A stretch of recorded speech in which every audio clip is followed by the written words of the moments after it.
Good evening, everyone, once again. I'm Deepor, Executive Director of Yardstick Educational Initiatives. On behalf of Yardstick, I would like to welcome everyone to this webinar, Experiential Learning Amid the Pandemic. Yardstick strongly believes in experiential learning, and it is something very close to our hearts. We provide various solutions to schools to effectively implement experiential education through hands-on activities in science and math, through STEM labs, and comprehensive assessment platform to evaluate the learning. The COVID-19 has made resounding impact in K-12 educations, and we are all experiencing it. There are numerous challenges that came along with the COVID, and we are trying to address one of the major ones that is impacting our students, which is experiential learning. And this is ascertained by your response to this webinar. We're expecting about 200 participants, while we got close to 2,000 registrations. Since the webinar system does not support that many, we're also doing a live YouTube streaming of the webinar. You must have got a link by now. All of you who are joining us via YouTube, a big welcome to you as well. Without wasting much time, let me introduce our eminent speakers today. Dr. Danny McCarthy. Dr. Danny is currently an assistant professor of clinical mental health counseling at University of South Alabama in USA. For teaching, he integrates the adventure wave and the experiential learning cycle, leading students in a cooperative experience and reflection. Mr. Kian Brown is a licensed professional counselor in Texas and Arkansas in USA with 10 years of dedicated experience in the field of counseling and mental health. He's currently finishing his PhD at the University of Arkansas in USA. Dr. Danny and Mr. Kian co-authored an article with pretty much the same title as this webinar. And that's how we got connected. And I'll be sharing that article with all the participants. Both of them will be co-presenting the first session today, which majorly focusing on how to adapt the experiential learning activities in the time of COVID-19. Our next speaker, Chris Green, he's a former advisor to KHD in Dubai and has led a range of leadership and improvement projects in the USA, China, and Bahrain. Prior to directing the school review in Bahrain, he was the chief executive of Education Leadership and Management Solutions. He's currently the director of Gulf Education Services in Dubai. Chris will be presenting a taxonomy for experiential learning, which is based on three fundamentals: progress, thinking, and doing. Chris will also throw some light on practical experiential learning in different subject areas. Our next speaker is Dr. Bogusia Matusiak-Warley. She's an internationally acclaimed education advisor, keynote speaker, and business consultant. Working closely with both public and private institutions and culturally diverse organizations, Dr. Bogusia has helped many schools improve on their previous best performances. She's the director of Bogusia TQM in the UK and Gulf Education Services in Dubai. She will be focusing on bringing experiential learning theory into practice inside the classroom.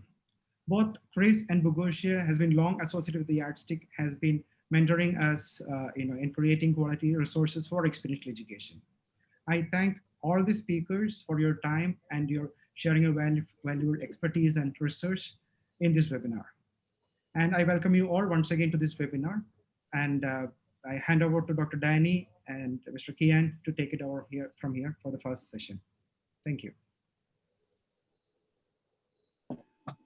Thank you for that introduction, and welcome to everybody here. This is an exciting morning, and I don't want to speak for Ken, but I know we've talked about it. We're both really excited, so I guess I do want to speak for Ken. But go ahead, Ken. How do you feel about it? Yes, I'm excited to be here. So good afternoon and good evening to everyone else.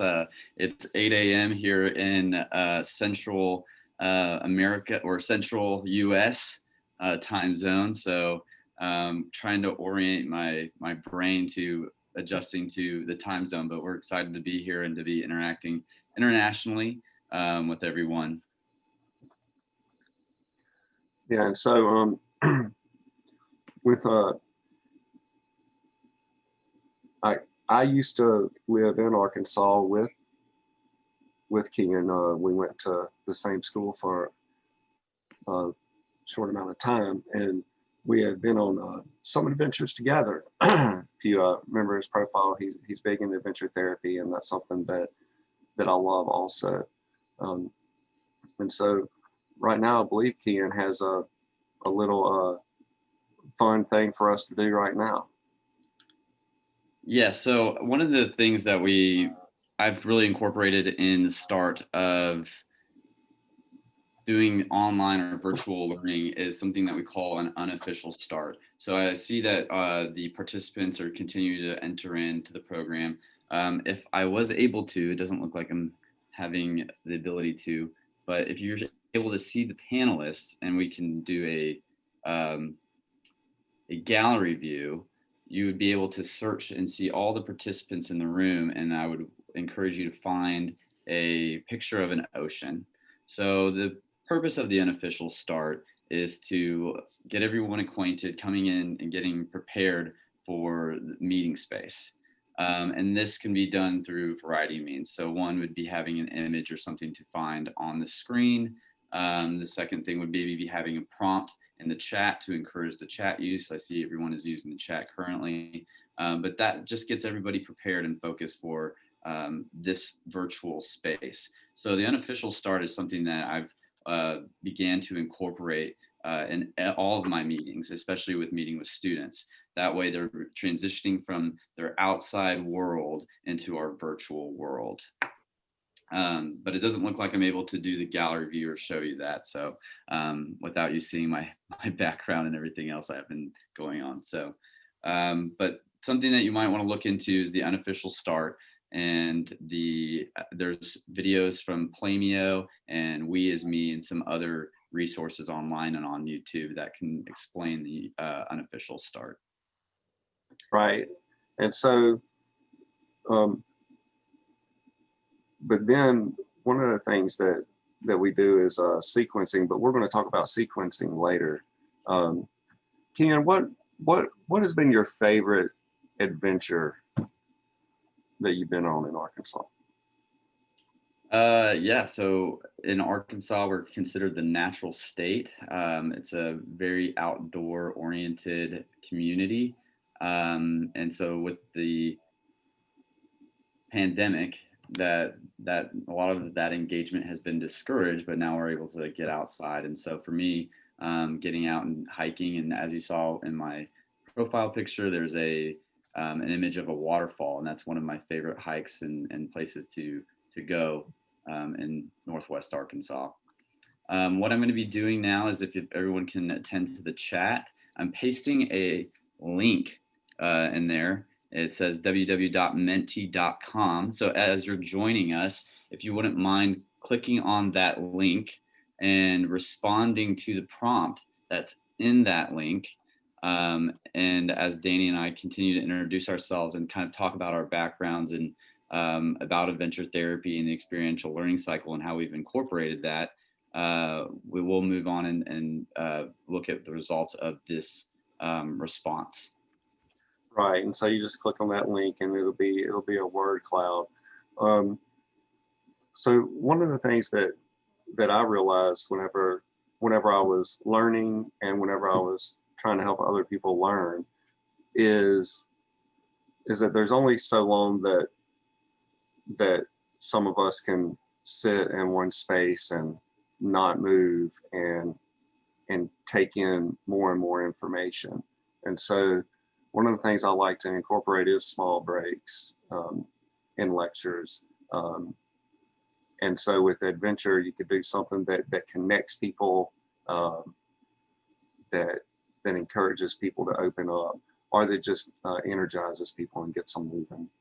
And I've had Dr. David Christian, who is other author of this article, the first author. He trained me, and I think he at least partially trained Ken, but I believe Ken has some other training as well. Yeah, so in terms of my background, I spent a majority of my time working in schools. I was a school-based mental health professional, working with middle school and high schools primarily, which wanting to promote this engagement, develop social skills, that social emotional learning is really what encouraged me to look into experiential learning and adventure therapy, which brought me to Arkansas. And since then, I've had the opportunities to go internationally and present on adventure therapy and eco wellness in New Zealand and Australia and some other places around the United States, to Italy as well. So that international focus and the translation that we have in terms of how we engage people outdoors or through experience is different everywhere, but there is some commonality. And so that's what has brought us here today and really excited us about this opportunity is how we apply it, especially as counselor educators, how that looks with our students and how that could be applied for you. And so really our goal today is to walk through our model or our process, but then provide you a behind the scenes look. So you're coming away with not just information, but something tangible. And so the best way to do that is through modeling. So we've talked about the unofficial start. And so moving ahead, if I can work with technology here. All right, All so right. here are your responses. So the link that you just used, and you provide us your information and what you are experiencing. Right now, you're not able to really interact or see one another except with using the chat box. And so that's one of the forms that with virtual learning, we've had to see how can we engage, especially since we're throughout the world right now. We can see what's bringing us together, what's connecting us, what is the experience that we're having. And Like so some of the, I'm sorry, go ahead. No, I was just saying what was jumping out is the challenge. And so as the word cloud changes, still challenging is the biggest one. Mm-hmm. Yeah, and among that, I see a lot of positive experiences too. So I see interesting, adventurous, wonderful. And so you see all these different things, but challenging being the largest, and then I think exciting being the second largest. So we have this dichotomy that's really talking about your experiences and your shared experiences. So even though you're trying to work and you feel disconnected in this environment, we're working to find connection. And here's something that talks about your shared experience. We both find it challenging. We also find it exciting. And challenging and exciting to me can sometimes go hand to hand. Whenever we challenge ourselves to a certain extent, that's whenever we're able to learn. Mm-hmm.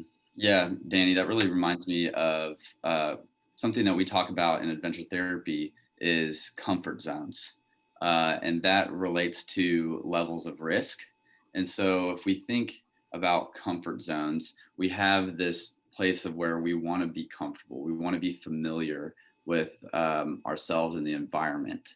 However, when we move to our stretch zone, that's where we are we're feeling challenged. There's a little bit more risk involved, and that's where the learning occurs. So that's the ultimate place we want to take our students is into that stretch zone. Then we move on to the panic zone. But in the panic zone is like where our brain takes over and you use those anxiety responses such as flight, fight, or freeze. And in that moment, all you really can do is regulate yourself to get back to that comfort zone. So really our goal is to navigate between comfort zones and that stretch zone. That's right. That's one thing to keep in mind with sequencing or just the challenges that you present your group, whether that be in an outdoor setting or an indoor setting, whatever your learning setting is, or a virtual setting, because there is risk involved in virtual too. And so this is a picture from the article, and what the adventure wave, so you have the adventure wave, and then you have the experiential learning cycle. And whenever you put them together, the big thing that the adventure wave adds is the briefing. So with the wave, you have the briefing and you introduce students to the activity or to our expectations. And you frame the experience, and then you move into the doing, to the experiencing, and that's just where you actually have a real experience.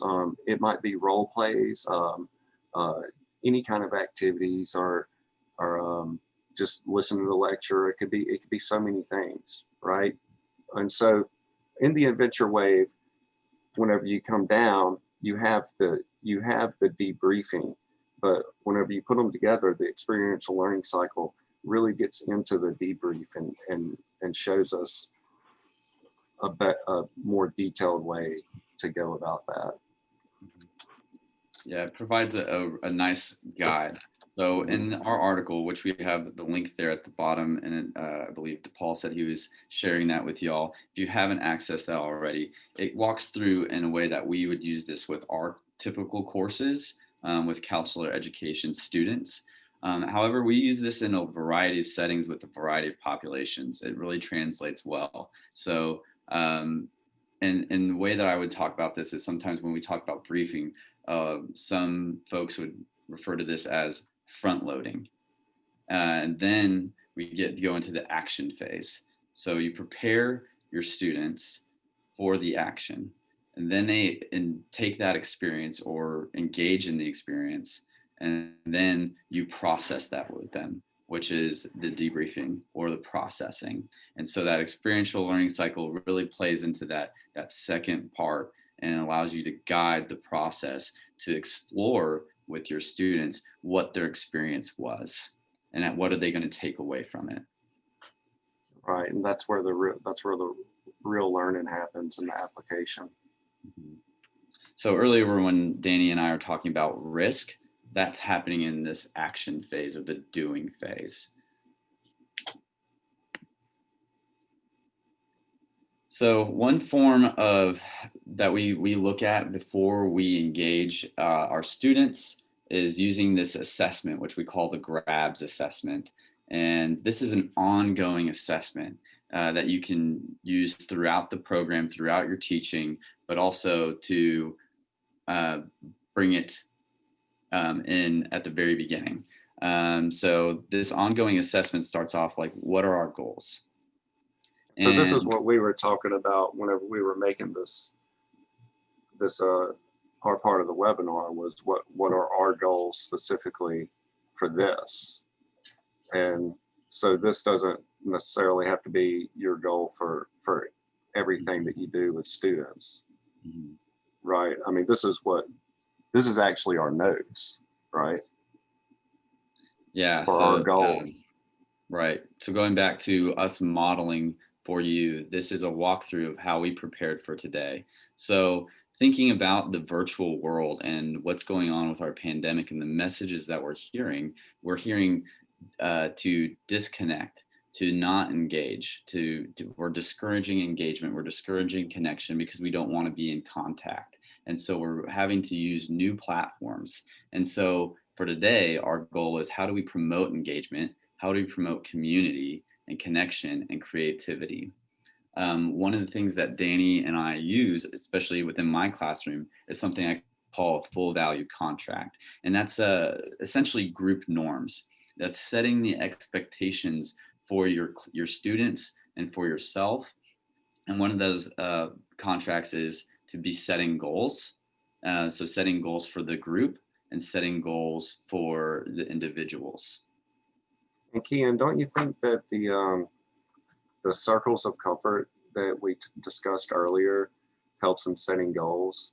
I found that I found it helpful in setting goals, because you get to see where individuals stretch zone is, where their risk level is for a variety of different things.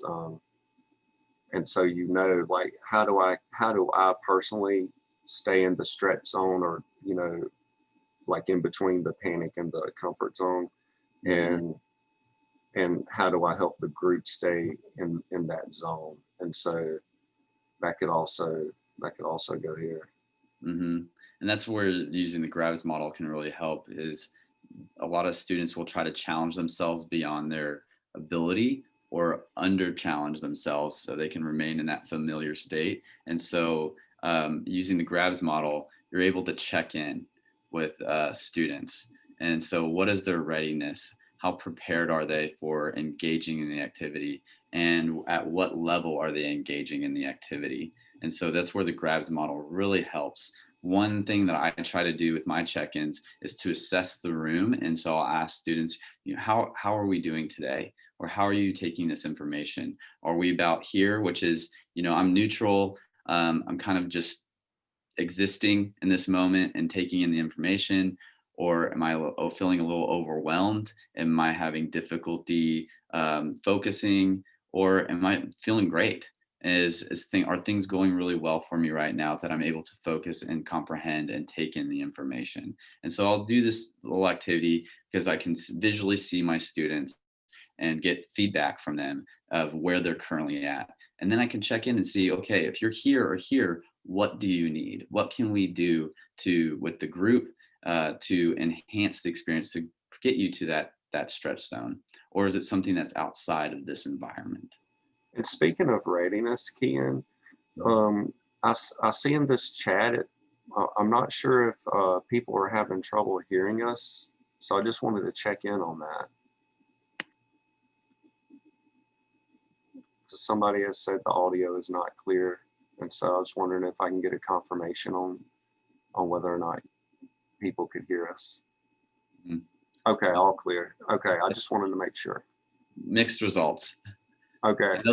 Another difficulty with a challenge of using the online world and platform.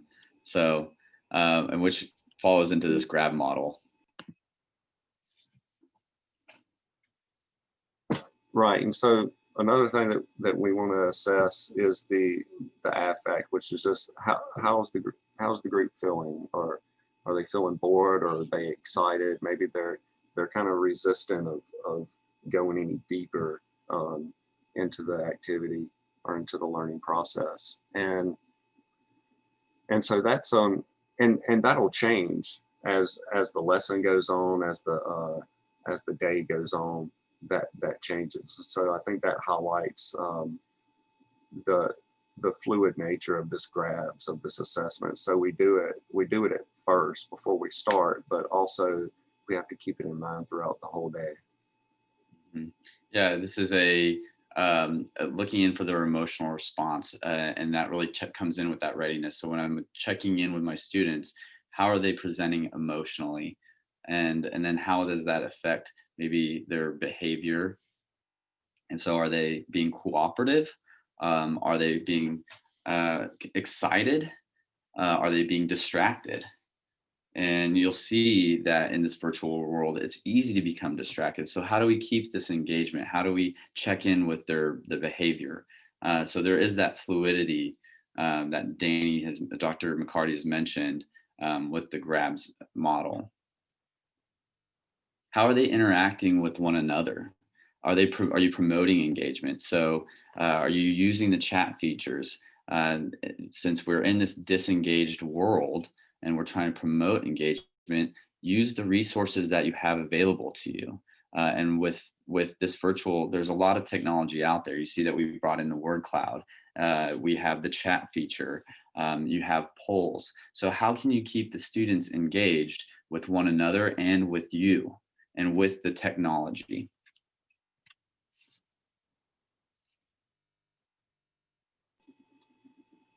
And whenever I read that word slouch, it just reminded me that I might be slouching. So I got conscious of my posture. But yeah, we have to keep, this just adds another layer of what we're looking at. So it helps us assess how focused people are and how ready they are to take in the new information, to experience what we're about to do. Mm-hmm. Yeah, Danny, you mentioned earlier, sometimes you like to take breaks with students and you're assessing their level of readiness or their level of engagement, and something about their nonverbal, their body language tells you, oh, it might be time to take a break or to change things up to re-engage those students.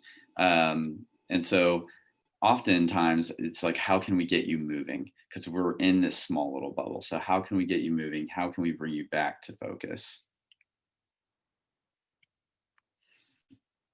This next thing is stage. So what stage are you with your class? How you're engaging your students is going to be different at the beginning of the year or the beginning of the term than it is at the middle and the end. And so how are you going to work and engage those students from the beginning to the middle to the end, and how those transitions? You have different levels of comfort. In the beginning, there might be students that are feeling a little bit more hesitant or scared, or they might be excited and a little bit more engaged. But as the semester goes on, so currently with my students, they're feeling overwhelmed. They're taking on a lot of work and trying to balance all these things that are going on in their life, especially with that academics. And so the way that I'm engaging them has changed from the beginning of the semester.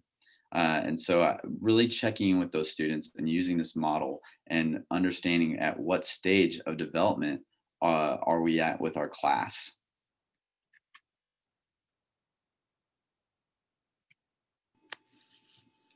And then lastly, we have the setting.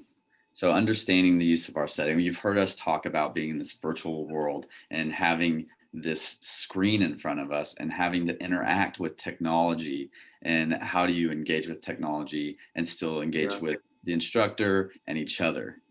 And don't you sometimes feel trapped in the Zoom room, Ken? Yeah, so sometimes you have the beginning where it's like you're waiting to be admitted, and you're not participating, and it's easy to check out. So one of the things as an instructor and with what we did as panelists is we practiced with our technology. We took the time to see, okay, how is this going to work? Am I familiar with my environment? And then how do I use that technology or the things that I have access to? One of the things that Danny and I really wanted to do today was use the features that we have in the normal Zoom world, which is like breakout rooms. I use breakout rooms with my students quite often, and that way they can get to engage in one another, and you can jump in and check in with the group in each of those breakout rooms. And so I found that an extremely useful tool. But I mean, so many people were interested in this thing. There's such a large number participating, which is exciting and awesome. Mm-hmm. But all of this leads to something, doesn't it? The assessment that we're talking about, it all leads to sequencing. Mm-hmm. Yeah. And so one thing that we want to really emphasize is right now we feel, Danny said, feeling trapped. I see on my screen, my phone feedback is I'm stuck to this little bubble here, which is 3 feet or smaller. This is the space that I currently feel like that I have. And so I only have this space to use. So keep that in mind as we move forward. And so the unofficial start, we talked about, we had we were going to have the find the ocean. Then we had the one word whip, which was that word cloud is a type of one word whip. It was just like in one word, describe or say. And so y'all did that. And with the icebreakers, there's such a low level of risk involved in that, maybe even no risk involved in that. So it's really easy for people to get involved. And so now students have their foot in the water. Mm-hmm. Yeah, so the one word whip would be the use of the word cloud. If I'm in a classroom and I see students, I'm able to ask each student, like, what's one word to describe this experience? So the next thing would be the de-inhibitizer. So the icebreaker has minimal to no risk. The de-inhibitizer has a little bit more risk involved. So this is something where you're interacting with the students and promoting that engagement and allowing them to be a little bit more vulnerable. So one thing that Danny and I will demonstrate for you is, okay, in your virtual space, in this room, find something that promotes you to get up and move around and find something that relates to your school role and bring it back to this space. So now you've just encouraged your students to get up and get out of the chair, feel their legs, feel the physical motion of like, I'm not having to sit still. Now I can actually move around my environment and boost my energy levels. So for me, one thing that I chose is a Rubik's Cube. This is a intricate puzzle. Some people are wonderful at completing these within seconds. I am not one of those people. And so for me, this represents my role in that I'm usually helping students solve puzzles and problems in order to not only just see one side, but to see multiple sides of an equation or a person and how they can solve and work toward that goal. Yeah, and someone mentioned in the chat that de-inhibitizer is kind of like a scavenger hunt, right? And so yeah, that's correct. But it could be anything. That was just that was the example we use, and I encourage you to be creative and make it your own thing. Mm-hmm. And so we have about 8 minutes, Ken. Okay. Well, we'll move through real quick on this then. So after the de-inhibitizer, we're moving towards our peak experience. But we're going to hold off on that in a second, but we'll ask the other panelists if they'll go ahead and grab either a small sheet of paper or a sticky note and have that ready as Danny and I talk about something called the energizer. So the energizer is it doesn't have a numerical prompt or in front of it because it can be placed at any part of the sequence. And really the purpose of this is to get the group moving, to get them excited and re-engaged using that grabs model. So one thing I like to talk about is using this virtual space of like my 3-foot bubble and how can I increase that? And so how can I promote that with students? How can I use the room that I have available to me? You might have difficulty hearing me as I move away, but you can visually see my interaction. One thing is I might try to like play with my bookcase. So here I am, and now I have to navigate how to move under and around my bookcase or certain objects just to have fun, right? That's my goal. Let's have fun. Let's take a break. Let's engage and kind of get out of our headspace. Right, I love that. I love that whenever you show that to me. And it just changes your whole perspective. Like I'm trapped, but then you move back and you got so much more room. And so Ken mentioned that small paper or sticky note. And again, that's like part of readiness. You want to get your people ready before you get to that. And so hopefully everybody has a piece of paper or a sticky note. And so what I would like you to do is to on that paper or sticky note to draw an image that defines for you what leadership is. Just take 30 seconds to do that.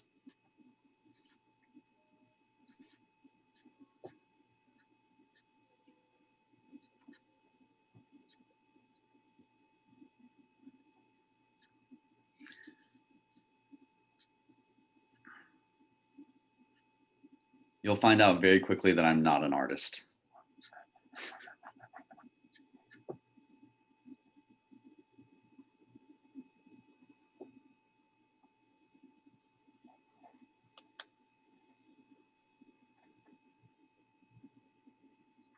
And 10 more seconds.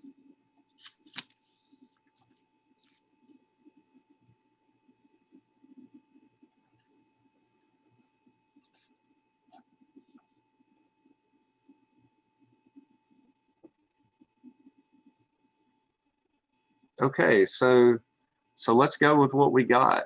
And so I think some of the panelists have agreed to do this with us.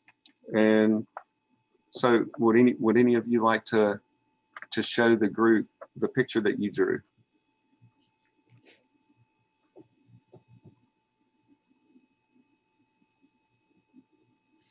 Here's mine. All right, DePaul.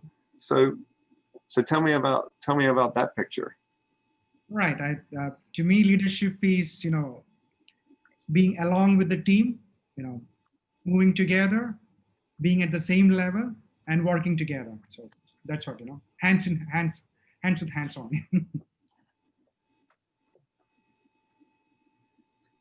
Yeah, DePaul, I see that for us, we have something similar in terms of they're at the same level and they're in Exactly. community. Exactly. Yeah, I could see that. Yes, yes. And I have people just there's a couple of people on a road and they're going the same direction. One person just happens to be in front of the other and they're going there together. And so I guess the similarities are that they are Mhm. on the same level also in a way, but I guess mine seems more moving somewhere. Did anyone else want to share? Hi, Dr. Bogusia here. Hey, Dr. Bogusia. With the risk of being psychoanalyzed, here we go. Right, for me, it is a team, but it's actually quite a journey, and it's going up this mountain, which, as you can see, quite steep. But once you get to the very top, it's absolutely awesome. And it's about taking those that don't want to come with me. You know, those that put those restrictions in place and say, I can't do this, I can't do that. And they just, you know, for me, leadership is it's really basically encouraging those to come with me. And I'll hold your hand, I'll take you there. But I'll tell you, once you get there, it's awesome. Some similarities, but one of the differences that I hear in this one is a focus on an actual goal, like a destination, like we're going to get somewhere, and it's going to be awesome when we get there.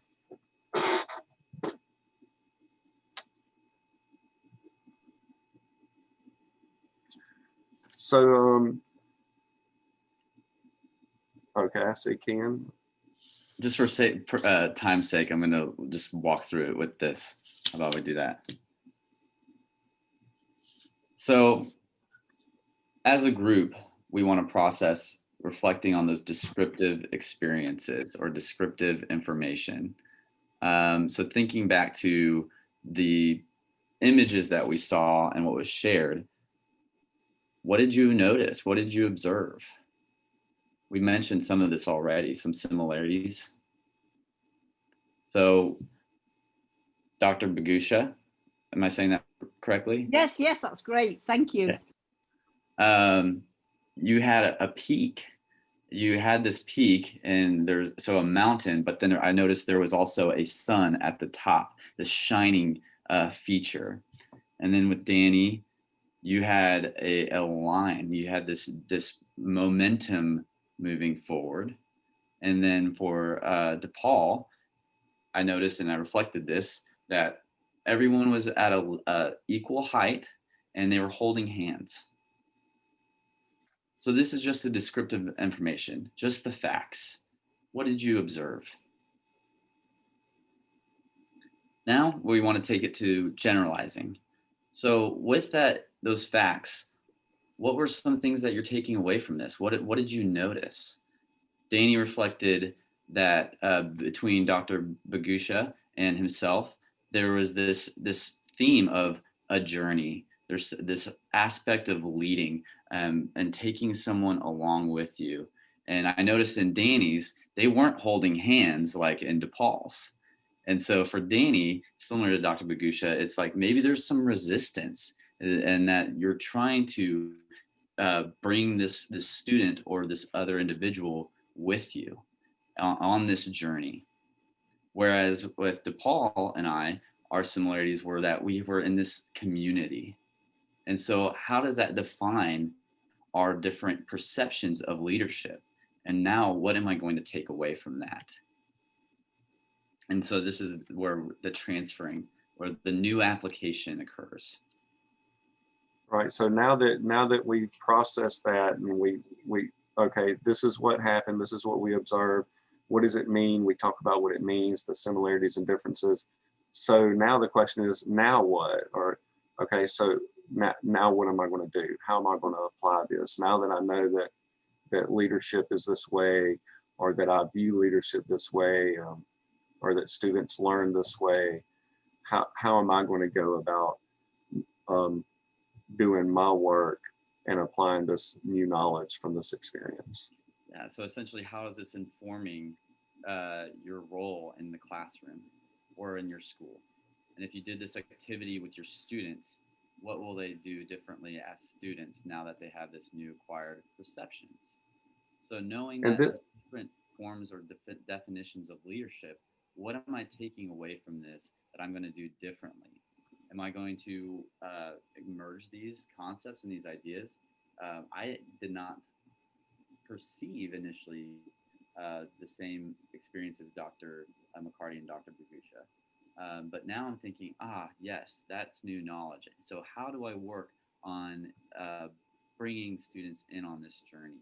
How do I engage them to set those goals, and especially working with that resistance and not leaving them behind? So how do I incorporate that new information to inform my practice? Okay, so we have questions now, Ken, that I believe. First, what is the 3-foot bubble? So we have a Q&A session at the end of all the presentations. So I'm not sure we have time to answer questions right now. Okay. And those circles that you just saw was just the zoom in of the experiential learning cycle. If you was to remember the wave, you had the debriefing, and then the doing, the experiencing, and then it comes down at the bottom of the wave. You have the experiential learning cycle, and so we zoomed in on that for that last slide. Right. So thank you so much, Dr. Danny and Mr. Kian. And I think we will address these questions during the Q&A at the end. So thank you once again for your time and this wonderful session. Over to Mr. Chris. Yeah. Ram, can you share Chris' slides? Yeah. Here we are. Chris, over to you.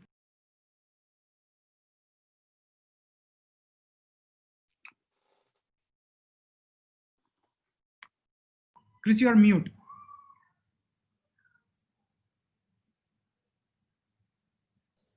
Hi, is that better? Ah, yes. Okay, I've now been unmuted by the host. Could you I've done the best artwork I have done since lockdown, and you didn't ask me to show my masterpiece. So I'm going to show it now because it has relevance to this community and this idea of connection. Can you put me on the screen now, and I'll hold my picture up, Sir Paul? Yeah. Here you go. I've got my picture here. You're on the screen. You're on the screen. See it? My concept there is reversed, of course. It's laterally reversed. I've got heavy dyslexia. It says leadership as serving, leading as serving. And my drawing is a road, and it shows the first problem that Bogusia referred to, a great big gorge. And this first obstacle we're over on a bridge. And then we wind through all sorts of territory with big animals and ravines and waterfalls and nasty monsters into the hills where we have not been before. And the idea is that you actually serve the people you're leading. You might have to hold their hands like the Paul's picture, or you might just be able to put them up on their own and send them to the monsters by themselves up front. But the idea of that model really is quite an old-fashioned model. The idea is that leaders take risks, and they actually ask their people to take risks with them. But good leaders serve their people in minimizing the risks for them. And of course, many school leaders, and my work mainly is in schools, many school leaders don't do that. Once they get promoted to something like, vice principal or principal, they go and hide in an office somewhere and leave the risks to those at the forefront. So I want to go to my first slide, if I may, Paul. And what we've done here is we've tried to indicate what we've done with Yardstick really is to produce a cube, not a rubrics cube, but a cube of linked fundamentals. Okay, so you can twist it around, Kian, to your heart's content, and try and get these in. Good man, that's the way. Get them sorted out in whatever shape you like. But the three fundamentals which are linked is that we're aiming to have students make progress. Never mind whether they've passed the test, never mind whether they've got into Yale or Harvard or Oxford or Cambridge. That's not really the aim. The aim is to take them from where they are and have people make progress. Some will get into Yale and Harvard and Oxford and Cambridge, but others might just aspire to be something where they can fend for themselves in their adult life and make a living. So there's a whole range of progress measures in this model, this cube that we've designed with Yardstick. The idea here is that progress being the aim there in red, in that we have two dimensions which take us through towards making progress. One of those dimensions is critical, it's thinking, and you've made a few references to thinking already, and the other one is actually doing. And this is the conflict I think we have during the lockdown and with experiential learning. When we're on screen like this, I'm sure we're all busy thinking, and that's the usual mode. But Dr. Danny and Dr. Kian, you had us being artists for a moment there, and therefore we were doing. Now, I spend a lot of time online watching teachers, helping teachers. I spend a lot of time in classrooms too. But when you get them online, it tends to be a far less doing experience, and teachers justify what they're doing by arguing they're having their students think about things. So I really enjoyed your input and the wave, what did you call it? The wave model, the wave, the adventurous wave. I like the model very much. So just to come back to this this three-dimensional model here that we have, this cube model, progress, it's a term that it's built of the acronyms of reflection, integration, differentiation, and evaluation. And it spells the word pride. If you're making progress, you can be proud. So it fits together rather well. And then the two other dimensions, thinking, we've taken basically a Bloom's taxonomy model here and added to it with later research from other researchers. But most schools, or many schools anyway, the vast majority of schools use some form of Bloom's taxonomy to organize the classification of their learning and the curriculum to match that learning. And it's very handy to keep that in mind when we're on remote activities. So we've used that model in the thinking and doing domains to inspire, what it says at the top there, to inspire discovery learning, active engagement, and successful growth. Now that's true for classrooms when we're in a face-to-face situation on site. It's also true, it should be inspired when we're on remote circumstances as well. So there we are. Let's go to the achieving model now, Yardstick's Pride model. This kind of brings those ideas more into a shape that we feel teachers can use when they're working online or when they're working in the classroom face-to-face, but it's particularly helpful to sort out some of the problems we have when we are virtual. So these are the provisions, the vital provisions that we need. I've mentioned progress already, down the left hand, down the yellow box, reflection, integration, differentiation, and evaluation. And they are defined a little more fully down below, which I won't bore you with now. And then we go across to the other side, which are the essential components really of a science curriculum, a mathematics curriculum, a design and technology curriculum, certainly science in the US and in many US curriculum schools in India and the UAE across the Middle East. Design is very much put with investigation in science. The two things go hand in hand. But we're trying to encourage all the time people discovering, children discovering, students discovering things so that they learn them. We want them to be active with the psychology that you've shared with us already this afternoon or morning for your evening, depending on where you are. But an essential ingredient is having a focused outcome. You know, I'm a child of the 60s. I was down San Francisco smoking, no, I wasn't smoking pot. I was just wandering around being a hippie in those days. And the problem in those days was that people said you might discover nothing in your discovery learning. You know, I was 17, 18 years of age and I was out discovering. But I remember my lecturers at university used to say, yeah, but the trouble is you might get nowhere with your discoveries. So I think we quickly corrected that in the 70s. And then we basically crushed it in the 1980s and 90s when we went back to just issuing lists and lists of knowledge.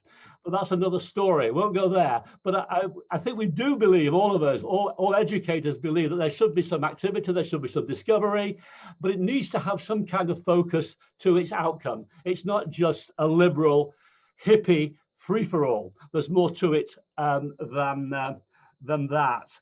Now, what we're trying to do community-wise with this model is try to simplify what it is that schools are doing with their students, whether the students are 5 years of age, whether the students are 16, 17, 18 years of age. On the whole, over the decades, schools and professional teachers and those around universities have made education very much an untouchable area for the common man.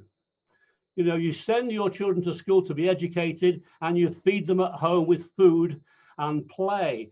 We've got to try and, I think, merge those two areas of activity much more so that the learning in an academic sense is brought to a wider constituency of the students themselves and their parents and their communities. So when you talk about connecting via via the internet, via whatever virtual means you want to describe, I think the crux of this, from our point of view, working with Yardstick, is to try and get a mixed diet where we do have more people contributing to the learning of each individual student, particularly the students themselves. We talk endlessly about the importance of independent learning, but teachers, and we're all guilty of it, I'm not criticizing teachers who are listening, but teachers tend to not facilitate independent learning. I think teachers in kindergarten, when children are very small, their independence is hugely high because they won't do what adults tell them when they're only 4 and 5 years of age. They have a huge independence at that age. But as we take them through more formal schooling, I think the independence, I mean, we have research to show this, lots of research to show this. We basically remove the independence by feeding them more and more. And then when they get to 16, 17 years of age, there suddenly is an exclamation that the students, young adults, they're not able to independently help their own learning along. So just moving on from that, if I made the Paul, what we've moved this model to, it's not the Rubik's Cube, it's Yardstick's cube model, this. And we've basically gone with, as I said before, Bloom's taxonomy, which is well understood, but we've shifted around a lot, taking in more recent research. And we've also picked up on Jerome Brunner's spiraling curriculum, spirals of progress, spiraling, that you go up and down a spiral. There's a helix of learning. You don't go up a linear line, you actually go up a spiral and you keep dropping down the middle because you find you've missed things along the way up. So the idea of Brunner's spiraling curriculum and spiral of progress and Bloom's levels of thinking basically form the faces of this cube, and we put it into 2 parts. Maybe our participants could kind of think about this in terms of their own lives and their own teaching. It certainly it should suit you 2 guys over in Alabama and Arkansas, because this is like amateur psychology from a teacher. So you must enjoy this. The top line really tries to indicate the main functions of students and teachers, those 4 C's of Y cubed, Y cube being Yardstick's cube. The 4 C's of Yardstick's cube basically are about cognition, conceptual development, the first one there, the yellow one, and then it's about applying that cognitive thinking to something that is concrete, which is doable virtually, but more difficult. Then it's about collaboration over how well you're doing. You know, we see lots of teachers, some of the worst teachers in the world, tell me how good they are because there's been no collaboration in their evaluation. And sometimes the very best teachers worry themselves to death because they don't feel they're doing well enough. So we have this dilemma exemplified, it's exaggerated when they're stuck by themselves in front of the screen. So collaborative evaluation is an important dimension of the 4 C's. And lastly, confident differentiation. How many teachers around the world try and keep their children, or pretend all their children or students are at the top end of the scale? I was in India not very long ago in a very, very big school where the teachers are desperate to make sure all their students in their class got more than 95% in everything, because they were fearful they wouldn't be seen as having done a good job unless they all got very near top marks.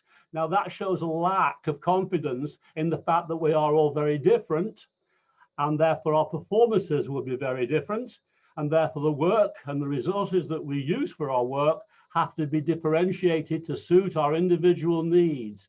Now, many parts of our community have real difficulty accepting that fact of differentiation.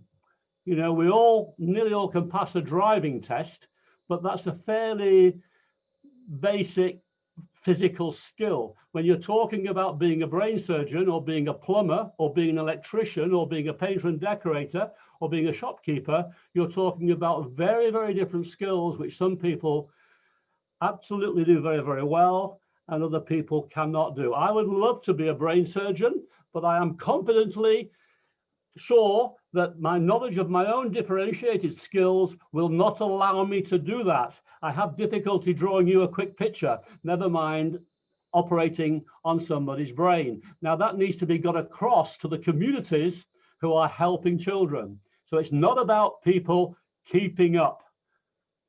Don't try and keep up. Now I'll lose my job in lots of schools saying this, because the message is you must keep up. But it's a fallacy. It's a false norm. Keeping up is a false norm. And that's what we mean by confident differentiation. Go with where your learning is and go from there to make progress. Don't pretend to be keeping up with some aspiration which is unachievable at a particular time in your life. Now that's just the top row of the four C's. We're saying that the students need to be helped with their thinking, applying their thinking and their cognitive thinking. And we're applying that, and the teachers are saying must help with the students' thinking and to help adjust their thinking to where they are. Both groups of teachers and students and parents and communities do all four of those C's, but we're thinking that maybe it helps to get into it by thinking the students on the left-hand pair and the teachers more on the right-hand pair. Now let's go to the really threatening cube below. It's even more threatening than Rubik's Cube. It's got more arrows and more words on it than we particularly like. But the front face is basically, it's a rework of Bloom, and it has cognitive thinking up the front side and applying thinking down the bottom, down the base axis, and there are 4 zones. And you can see the progression there, that basically we learn to think about very basic things. We acquire knowledge, we remember things, we try and classify knowledge, and then we start to apply it. Once we've learned our multiplication tables, we tend to use them in little problems, and we do things in an applied way. I know that there are 2 cars with 3 people in. How many people are there? There are 6 people traveling by car. That's an application of that simple 3 times 2 equals 6. That's in zone 2. Abstracting, deducing, analyzing, we're going higher with our cognitive thinking there, and that's in zone 3. When we bring the 2 together, when we bring zone 3 across towards the right-hand side, when we apply it to a higher level, and we bring that early application up, we're in that very creative zone 4. And it's about synthesizing, it's about bringing values. I mean, when you think about the problems we face in the world, there are plenty of things to be creating and synthesizing in terms of the world's problems, or in terms of solutions for the world's problems, not least things like climate change, fresh water for people, balanced diet, less obesity, feeding people who need nourishment. There's a whole range of things that need very creative ideas synthesized. So that's the front face, but this is new. This is not particularly Bloom. But it is in a way, because it's his affective and his psychomotive domains, if you're familiar with those, but revamped into thinking about helping people with their affective domains, helping people with their attitudes, their behaviors, and doing it very openly. So the first layer behind those zones, we're now going down the side face. Sorry to interrupt. 5 minutes left. 5 minutes left, thank you. I've only got a couple of slides left, I think, DePaul, so thank you for that. Down the side face, we're talking there about children or learners who are dependent on us. I have teachers who sometimes say to me, yes, but his parents helped him, thinking I'm going to frown. I usually say, very good. Their parents helped him. That's what we need in the world. We need help to help children learn things. So long as we aren't assessing it as the child's own work, it's good that they're getting help in that dependency phase. So the side they're helping thinking is going through a series of adjustments. The child from being dependent becomes supported, becomes independent, and then becomes interdependent. We don't recognize that last phase very readily. That's teamwork, isn't it? It's the surgeon with the scalpel working off with the anaesthetist and the radiographer who's provided the unconscious state of the patient and the x-rays to show where he has to make the cuts inside. It's a collaborative, it's an interdependent way of operating. It's the posh way of talking about teamwork. Just moving on, if I may then, to my penultimate slide, practical experiential learning in various subjects. Now, we work very much with the yardstick practical kits that they make available to communities in science, design, and mathematics. And down the right-hand side, we have that list pretty well. And we try to promote projects not for homework, but for home working. There's a difference, of course, in those two expressions. Home working, the idea of working at home, not just thinking it's schoolwork and homework. It is school working with home working. It's an integrated thing. And on the left-hand side, we've put the core subjects of most countries' curricula. We have languages. In my world, it tends to be English language, English literature, Arabic, French, German, Spanish, those languages really. And then we have science in whatever form it takes, biology, chemistry, physics, combined sciences, integrated sciences. We have the various mathematics subjects, we have the various arts, and we have various social studies. Now, the point we're trying to make as Gulf Education Services working with Yardstick is that really the things on the right-hand side affect all those subjects. You don't get very far with languages unless you have a good understanding of mathematics and design. Language is a mathematically designed activity. 66% of the English language is phonetically patterned, 33% is not. So learn your phonics till you're blue in the face, you'll only be 2/3 literate. You've got to have that other side as well, where you learn from things other than just straight core phonics. So we're working with Yardstick to try and get projects for home working and for school working out to the community in tangible hands-on form, so that people who are on screen, they've got something to do with their hands. You were walking around, Kian. You went for a walk, didn't you, and stretched up and did all this. What we're trying to do with these kits is put a kit there so we can have something on screen and we can still be doing something practically with our hands and with our heads and with our eyes and with tools to some degree. So there's a coming together of those things. So to finish, I think I'm within my 20 minutes just to finish. We've got this notion of synchronous and asynchronous learning. Asynchronous is what we, I think, in Yardstick and in Gulf Education Services will be promoting to the community. Don't try and do things together at the same time like a typical teacher in a classroom. They have the circumstance of a timetable day that we used to have in England in 1870.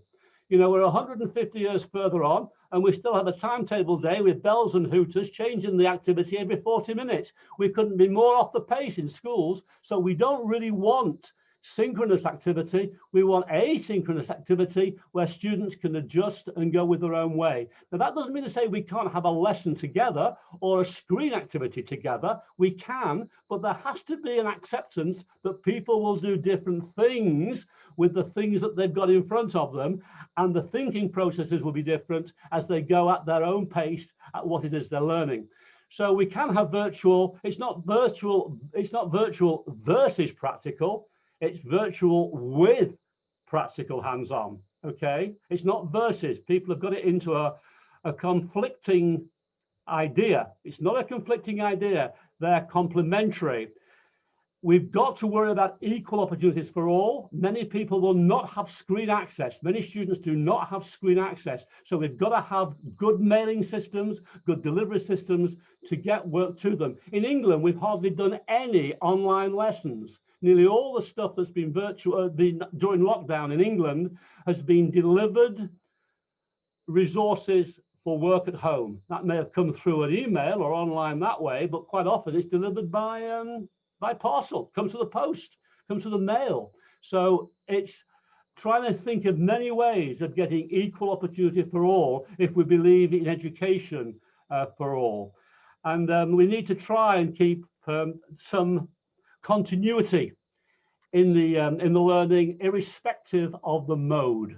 Whatever the mode is, we need to try as leaders of schools and learning communities to keep some continuity in that. And parents play a huge part in that for younger children. Older students, teenagers, they can play that role themselves very largely. And finally, last but not least, we need to make some different investments. You know, schools are still paying their teachers to worry about online lessons. We need to make some differences in our investment patterns, I think, to maybe put more hardware to poorer families. We do some work in Africa and we've bought very cheap laptops and we've contributed to the internet services to try and strengthen Wi-Fi provision. I mean, it's very, very minimal what we've done. But when you think of the big investment in education globally, we could move a little bit more in that direction. Students don't sell them, don't even break them. Students are remarkably trustworthy on the whole. You've got to write off a few losses like you do with school libraries. You know, it's a real world that we live in. And we've got to try and make sure that children are safe in their activities. And we would be wanting to make sure that things that go into the home, whether they're online, are safe, or whether they're practical, whether they're safe too. You know, sometimes practical equipment can be unsafe. I'll finish with a story if Paul will allow me. When I was a principal in England, opening a brand new secondary school many years ago, the science advisor wanted to spend a lot of money on a fume cupboard for the science lab. I changed the designation and we bought lots of plants to grow around the school because we didn't actually need a fume cupboard to measure or to use. We didn't make poisonous gases in the curriculum at that time. It was just a tradition. This fume cupboard was on the specification. We equipped the school with things that we could measure, things that we could grow in huge amounts. So there was never a shortage of a particular species of plant to study.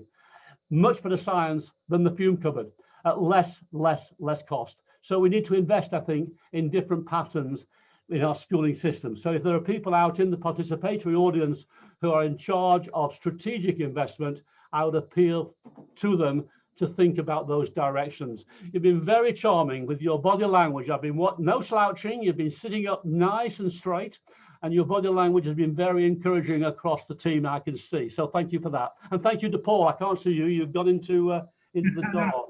Right here, I'm right here. Thank you. Thank you. Hey, thank you so much, Chris. I mean, we are running late by 10 minutes. I'll just, Sorry. hand it over to Dr. B, and we will have, final 10 minutes Q&A where we'll come back to each of the speaker on their, relevant questions. B, over to you.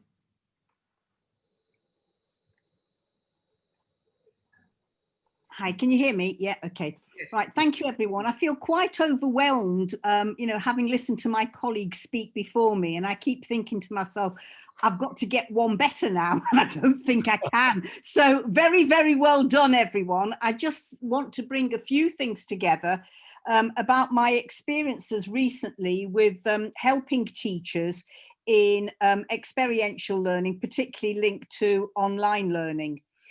One of the things I would like to add is the whole concept of engagement through emotion when we're talking about experiential learning.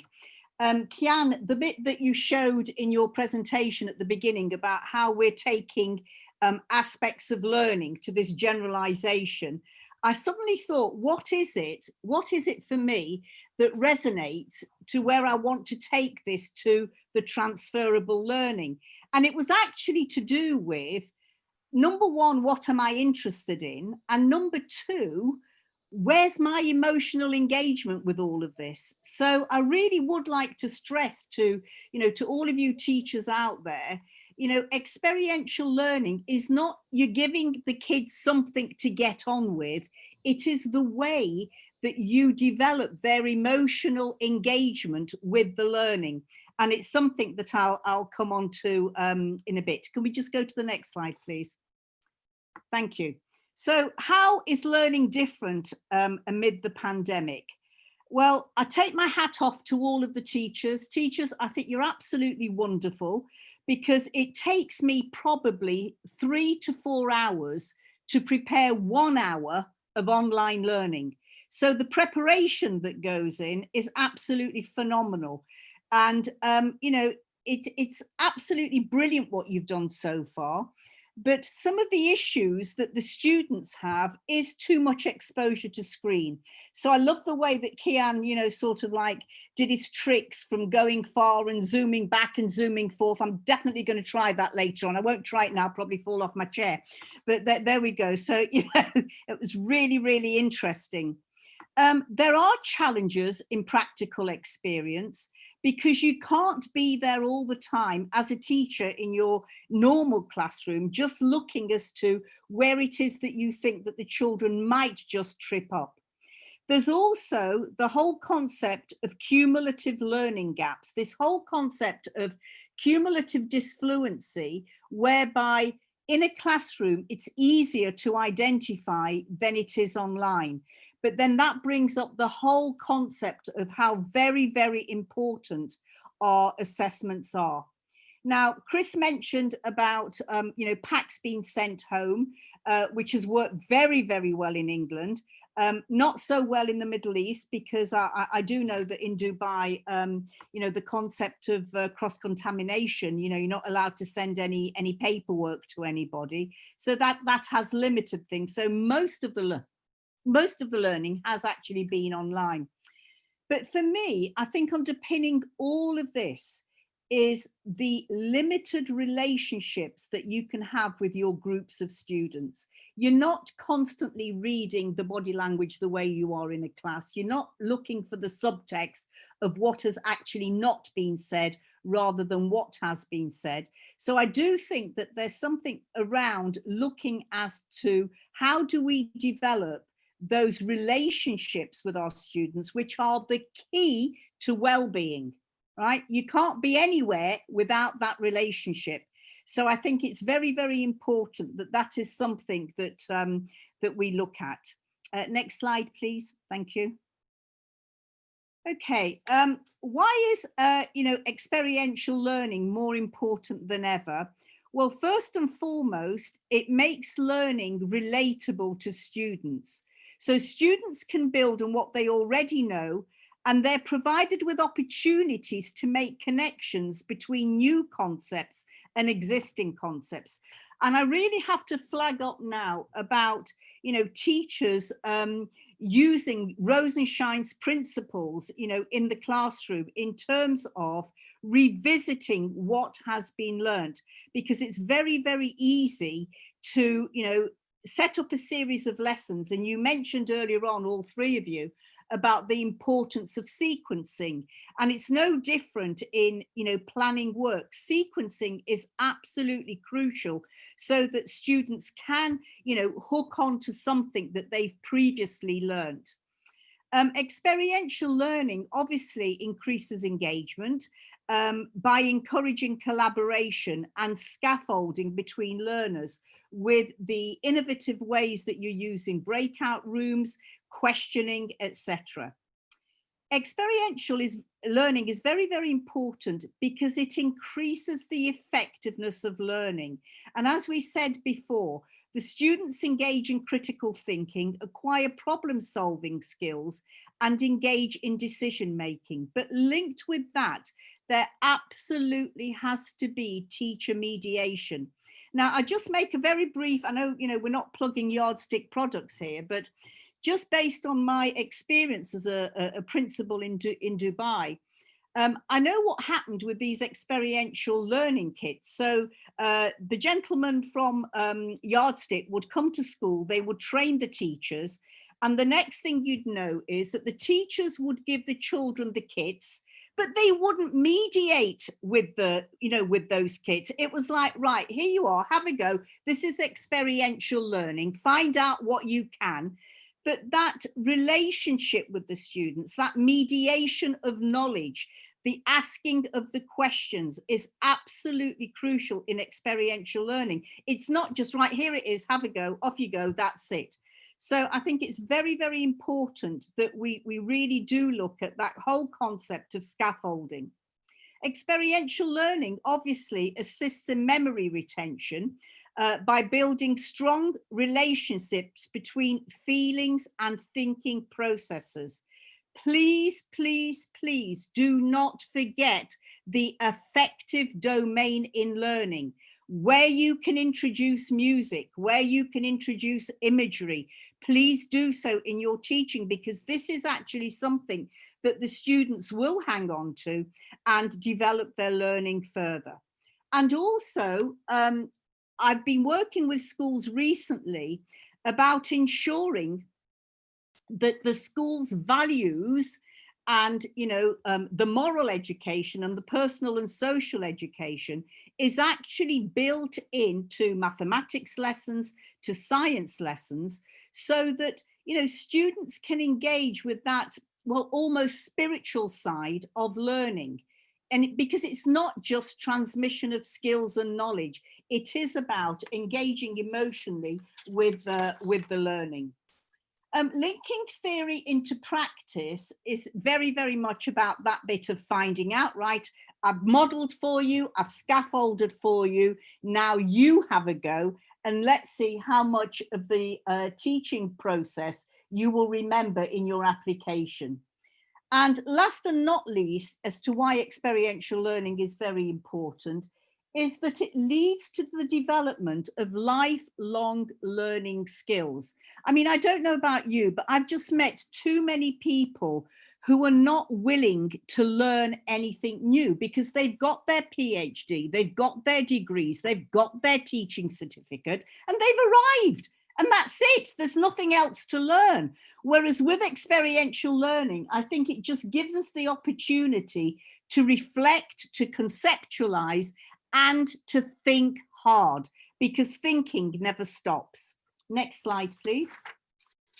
Okay, I'm sorry, Mr. Kian and Dr. Danny about Kolb, but he is one of my heroes, so I just thought I'd bring him in, just sort of like very, very quickly, because he's got it right. The sequence is there.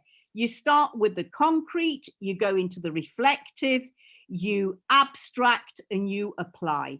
So I'm going to save a little bit of time because I won't go through all of these, but that particular model, which is, inextricably linked to Rosenshine's principles of effective learning, I think as teachers, if you can take this away with you and think, okay, in my online lesson, how much of this cycle did I actually apply?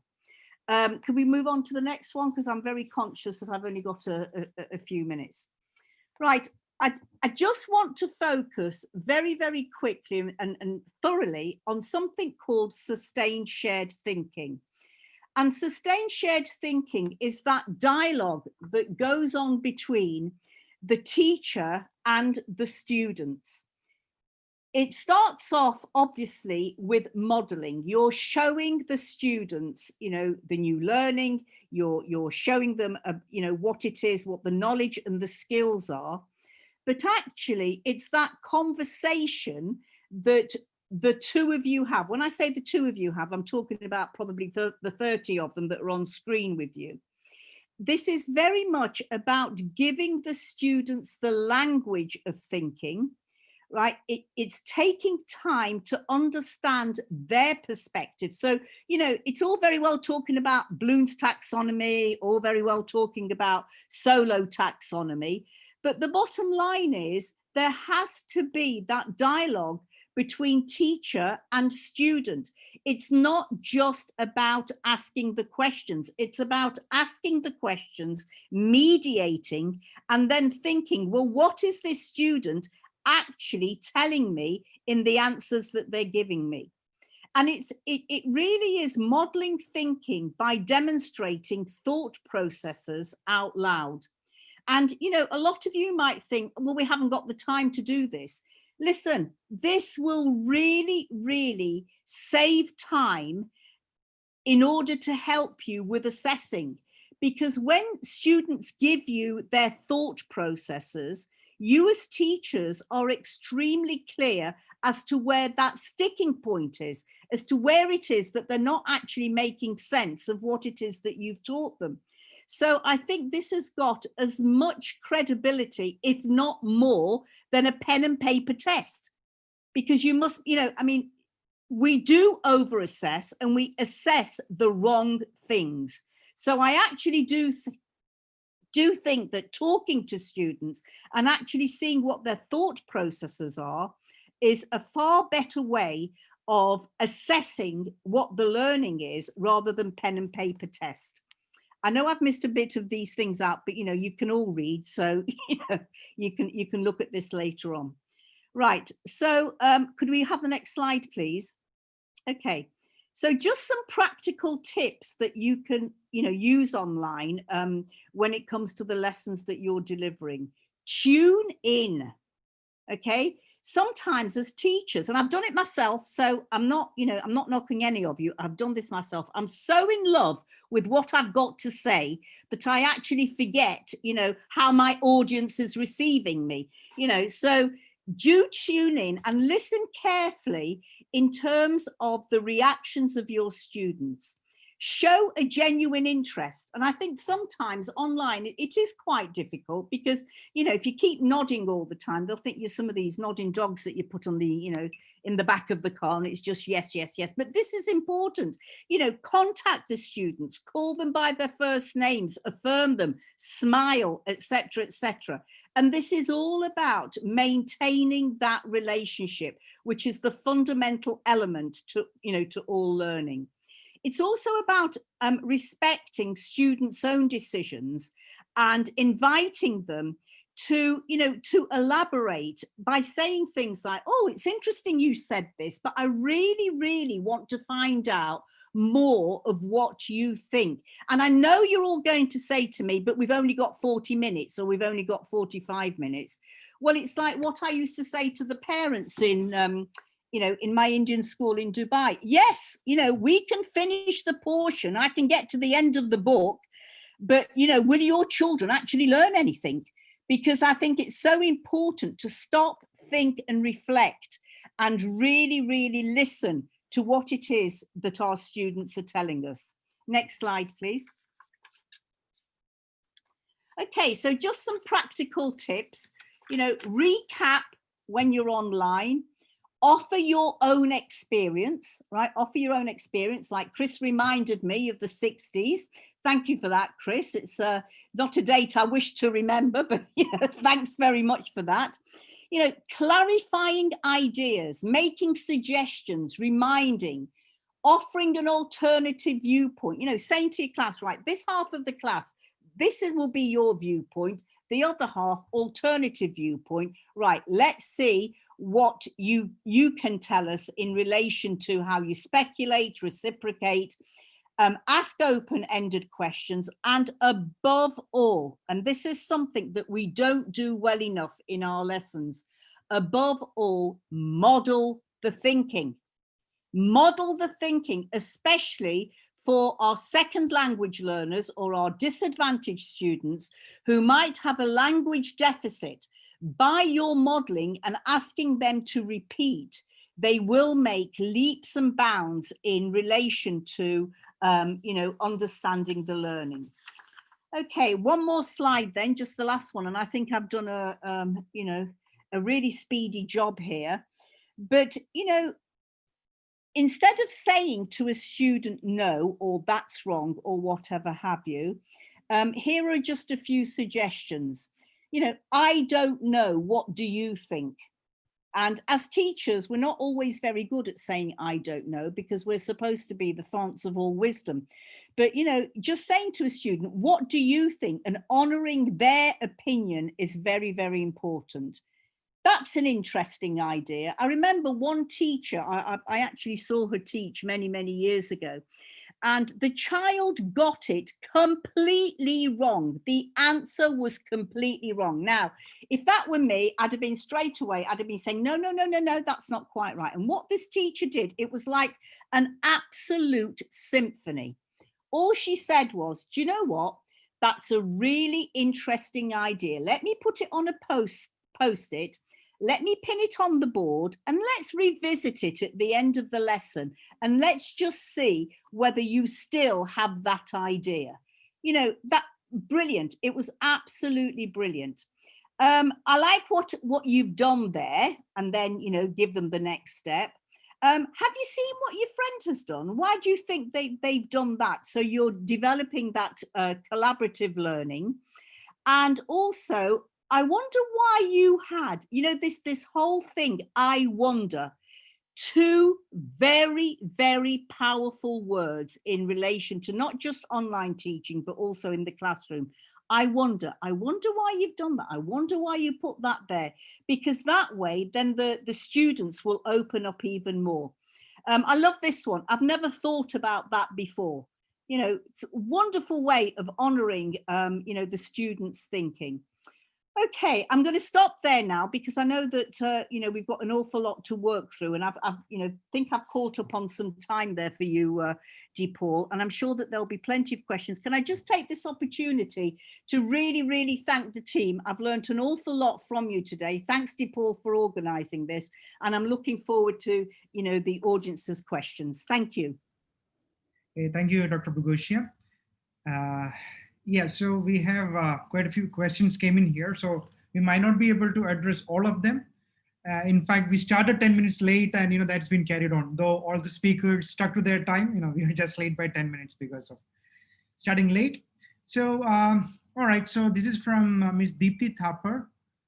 So I'll pause, I'll put the question open, and who our speaker would like to answer, can go ahead and answer this.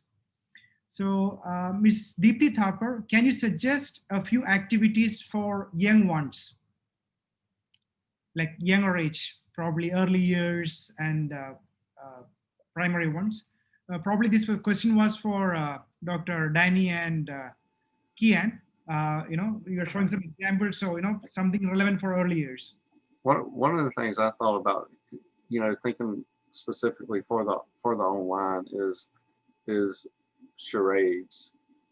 So kids can I believe the question was about a 10-year-old, like around age 10. You can do charades. So if they're learning about in science, or maybe when something was invented, they might you can put them in groups and they can come up with a charade for like who invented the telephone or something, right? So they're acting this out. They're acting out who invented this or this scientific discovery, and then the other students in the class have to guess, like, what is this, Yeah, and so I think, Danny, one thing that I'm picking up on when you're sharing this is wanting to engage students at their developmental level. And so at that age, typically, and I'm speaking in general terms here, they're kinesthetic learners, right? We learn in multiple ways, but for them, they're very kinesthetic. They enjoy the physical activity. They need movement. So how can you get them moving? There are a lot of specific activities. There's great resources out there, such as Mark Collard's No Props, No Problem. Mark Collard, who is the owner of Plamio in Australia, has a lot of great resources to engage students. And then there's a lot of other resources out there that can give you ideas for activities and how to adapt those activities. But I think the biggest thing is how can you engage those students, especially that particular age group, at their developmental level. I think I'd just add to that about the, the importance of vocabulary, particularly for early years. Vocabulary, repetition, songs, rhymes, number rhymes, and also the aspect of dual coding, whereby, you show a picture and you show the word, because the young students will make those connections far quicker when they see a visual representation with, hearing something oral. So thank you, just to add to what you said, Kia. Thank you. Now there is an anonymous attendee. How can we achieve an overall learning within the speculated time, especially when we are aiming at an experiential learning? So can we manage outcomes within a speculated time with experiential learning? That's the question. Chris or Dr. B, would you like to answer? Yeah, you're muted. Chris, you need to unmute.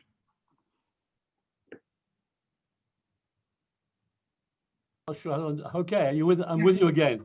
Yeah, I mean, time's always the issue, isn't it? And the moment we start doing practical work, anything that takes any kind of investigation where you're taking practical work forward as the form of inquiry, it does take up time. So I think on screen, it would be really appropriate to try and set the hypothesis, set the challenge. Ask the question, can you find out this by doing something with, and that's again where I would be saying using some of the sorts of materials that you have available is invaluable. But people try and do practical work with next to nothing. They're hoping that the kitchen's got something, or they're hoping the garden shed's got something. It's a kind of a wish and a prayer, the practical work. It's not well prepared. So if you know what students have at their disposal, you can set the hypothesis, you can set the trend of what they might be doing at whatever age. This can be 5-year-olds, it can be 16, 17-year-olds.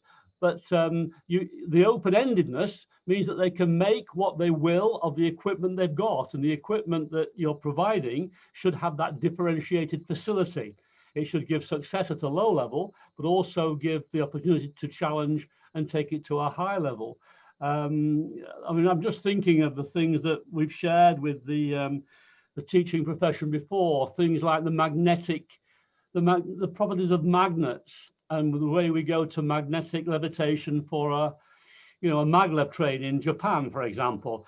Making that work requires high levels of dexterity, a very fine hand to make the magnets line up. But the idea of attraction and repulsion and seeing what will repel and what will attract and sorting it out in some way would be very available to a child with quite low skills, quite low physical skills. So that kind of activity, knowing that they've got magnets there in a small pack, means that they can get into doing things in their own time, and they can report back next lesson on how it went with whatever they've done. I mean, Bogusia was right earlier when she said about people in Dubai being concerned about transferring the virus on the packets. It's a classic overreaction, that. I mean, all the research says it's very, very unlikely to get the virus from buying things in the supermarket from the packets. And it's the same as, I was in a school yesterday and a teacher was setting up some homework picture books and homework reading. And she had gloves on, she'd done it all very carefully, and she was simply packing her 25 students with some varied homework. I just think we can use the COVID virus problem and over-exaggerate the practical blockages. Some of the worst teaching we see is online. I mean, there's lots of wonderful examples, but it's also an excuse to just do what I'm doing now, and that's preach at the screen. Yeah. All right. Okay. So sorry, can I just add to that, Dipal, just very quickly? One of the issues is I think as teachers we try to pack in too much to a very, very short time online, And I think one of the things is, it's what everybody alluded to, you know, the first three speakers, about risk taking in leadership. It's about leading yourself as a teacher and taking those risks and actually saying to yourself, you know, this is too much for any child or any student to retain in a 40-minute session. What is the most important? How am I going to reinforce it? How am I going to bring in some experiential learning so that they do reinforce it? And you have to make those decisions. This is part of risk taking. Yeah, Right. absolutely right, B. I mean, we get locked into the idea that we have to put experience in the lesson. No, we don't. We have to put the brief for experience in the lesson and then get it into their lives. Use the lesson as the checkpoint, the sounding board, the briefing time. This idea of the 40-minute period, we've come across it a few times during our presentations. It's an invention of the factory age. It's an invention of the Hooter, going around the factory, changing your job when the bell rings. You know, we still have got locked into that. The lesson time together on screen or face to face should be a reference point to see how things are going with their own independent learning. The lesson itself is only that. Learning is a lifelong thing. It's a time expanding thing. And yeah, I just feel we're still locked in this. I've got to do something in 40 minutes that they learn from. No, you've got to do something over a year that they learn a lot about, and you use the lessons that you have to actually steer that, check that, assess it, and steer it in a differentiated way. Right. I think we have quite a few questions left, but I think we can probably pick up two more questions, and the rest of them we will try and address them offline through an email. We will share the questions with the speakers, and I'll try to collate their answers and email you all. The last two questions, which we will address today online, how can we apply emotional intelligence with distance learning? Dr. Danny and Mr. Kian, if you can address that. Emotional intelligence with distance learning.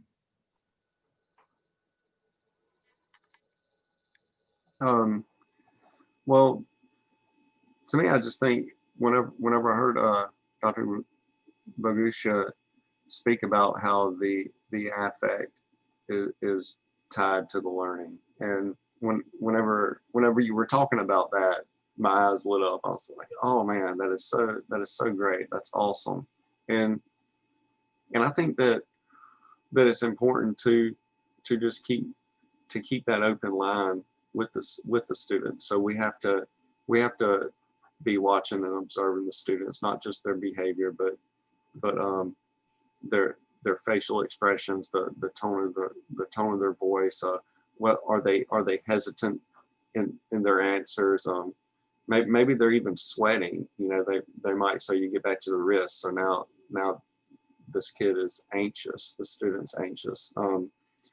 And just coming from a counseling background, I believe that that it's important not to let it be.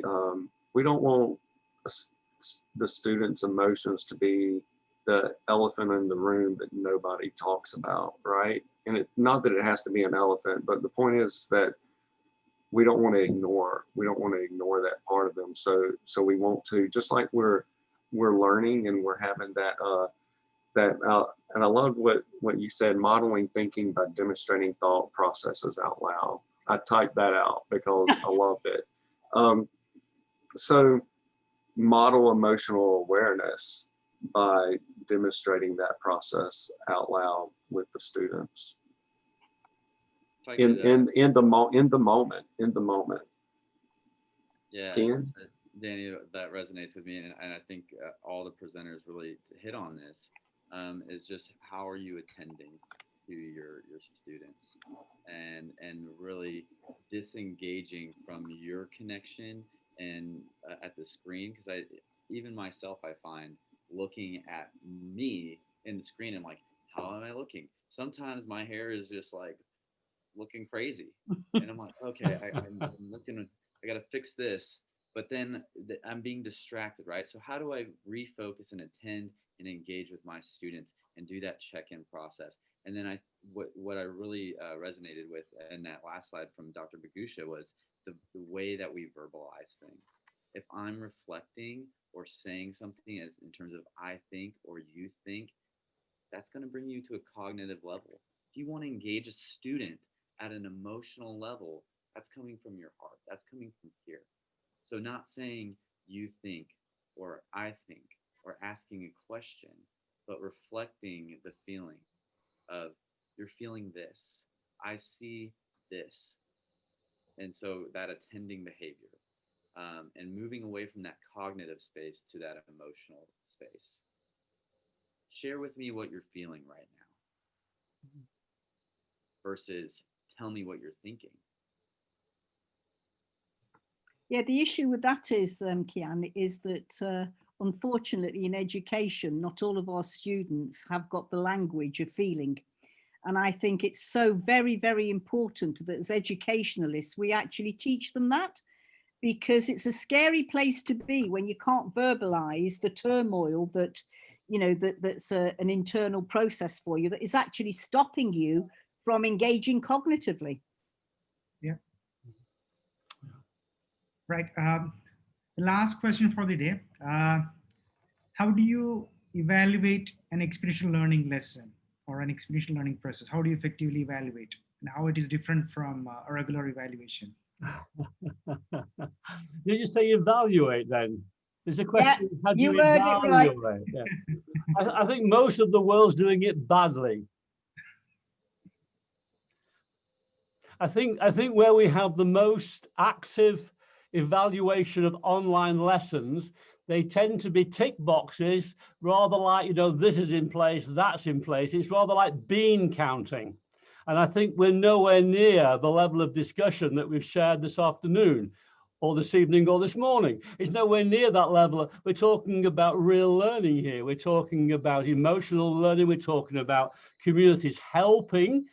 The evaluation that is being done by some of the big agencies, I think, is missing the mark by 100 miles. We've got schools all over Dubai that are either, what are the three grades, Bogusia?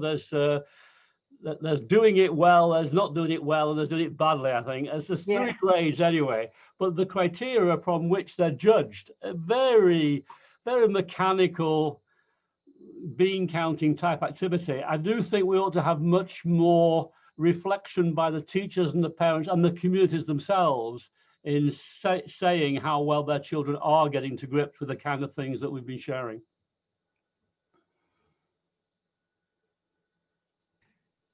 Thank you, Chris. Anyone else would like to add on that? Well,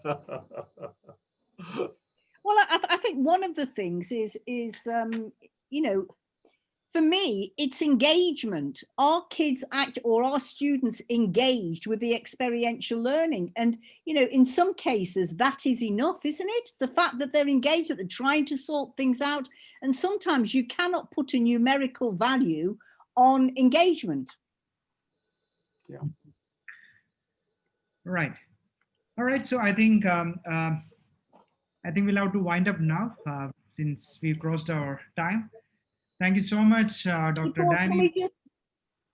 Yeah. Sorry, Paul. Can I just say, Kian had a very valuable point about what are the takeaway points from the sessions. So I just didn't know whether that's something that we might very quickly, you know, each one of us. Yeah. Sure. That would be great. I didn't see that. Yes. So your fault, Kian. All right. Starts with Kian. Yes. All right. Dig my own grave. You did that. You did. And speak up a little bit. Some people are having trouble hearing you, I think. Yeah, that's right. Am I answering my own question here? Right. Oh, turning it around on me. Okay. Well, for me, one, I think my initial takeaway is I resonate with a lot that has been shared today, and it's really encouraging and bolstering that there's people in this community that are resourceful, that we can develop these connections and really even challenge our thoughts and be able to integrate that. And so one of the things I'm always looking forward is how can I collaborate and increase that engagement with new colleagues, and how can we support one another? And so I'm taking away from both of those other presentations are things that I can now integrate into what I'm moving forward with in my own work.